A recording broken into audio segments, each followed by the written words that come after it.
అద్దంకి నియోజకవర్గ వైసీపీలో ముసలం పదవులకు రాజీనామా చేసిన 3 మండల కన్వీనర్లు, పలు అనుబంధ సంఘాల నేతలు, అసంతృప్తితో సంతమాగులూరు మండల జెడ్పీటీసీ సభ్యుడు,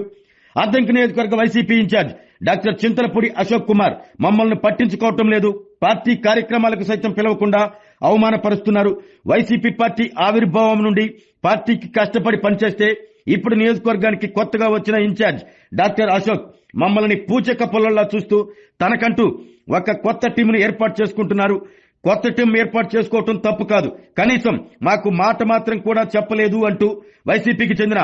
బల్లికురవ, పంగులూరు మండలాల కన్వీనర్లు దేవినేని కృష్ణబాబు, రావూరి శ్రీనివాసరావు, బల్లికురవ మండల అనుబంధ సంఘాల నేతలు పత్తిపాటి అక్కయ్య, సింగమ్మ, సంతమాగులూరు మండల కన్వీనర్ ఊట్ల నాగేశ్వరరావు, సంతమాగులూరు జెడ్పీటీసీ అడవి శ్రీనివాసరావు తమ పదవులకు రాజీనామా చేయగా వీరందరినీ నియోజకవర్గ incharge doctor Ashok party YCP అధిష్టానం ద్వారా పార్టీ నుండి సస్పెండ్ చేయించే అవకాశం ఉన్నట్లు తెలుస్తుంది. ఈ నేపథ్యంలో మరికొందరు వైసీపీ పార్టీ నేతలు వైసీపీ పార్టీ పదవులకు రాజీనామా చేసే అవకాశం ఉందని జోరుగా ప్రచారం జరుగుతుంది.